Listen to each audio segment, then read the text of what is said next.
জুবিন গাৰ্গৰ ওচৰত যাবলৈ গ'লেও আপুনি বাহিৰত ভোট পৰি বহিবলগীয়া আছে অনলি বিকজ অফ এই ষ্টুপিডটোৰ কাৰণে কুকুৰটোৰ কাৰণে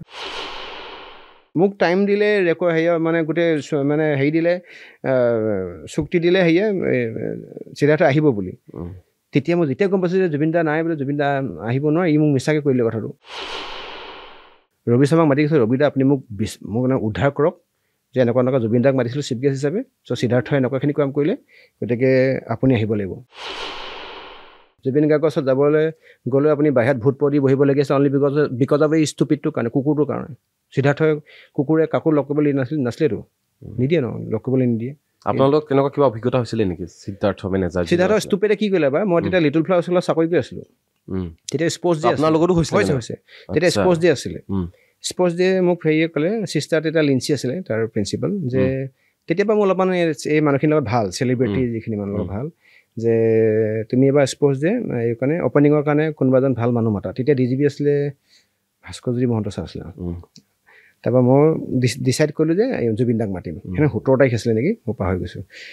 ইয়াৰ লগত কথা পাতিলোঁ সিদ্ধাৰ্থৰ লগত ফোন নম্বৰটো দিলে মোক NK প্ৰডাকশ্যনৰ আমাৰ হেৰি নৱদা ল'ৰাটো হেৰিয়ে দিলে আমাৰ নেনাই দিলে নৃত্যই কথা পাতিলোঁ যে এনেকৈ দাদাক অপেনিং চেৰিমনিৰ কাৰণে চিফ গেষ্ট হিচাপে মাতিব পাৰিমনে হ'ব বুলি ক'লে অ'কে কৰি দিলে তাৰপৰা মাতিলোঁ চব অ'কে হৈ থাকিলে ৰাতিপুৱা ফোন কৰিছোঁ যে 11টা বজাত চিফ গেষ্ট আহিব মই 8 o'clockত ফোন কৰিছোঁ এতিয়া দাদা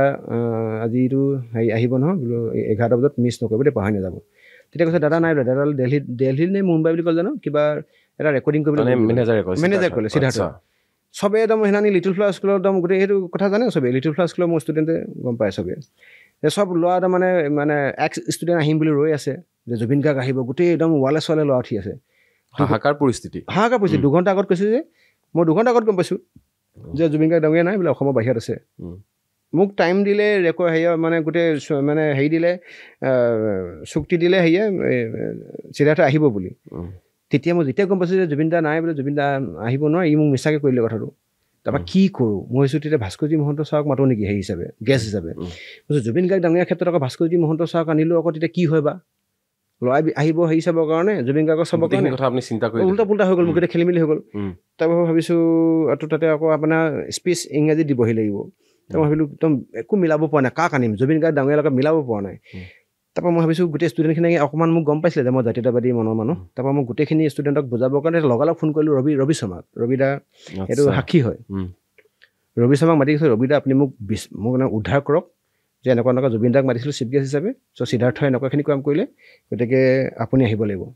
তাৰ ৰবি দা আকৌ মই মাতা অনুষ্ঠানবিলাকে পইচা পাতি নলয় সেইদিনাখনি আকৌ ৰবি দা ভাগ এটা বেলেগ অনুষ্ঠান কিবা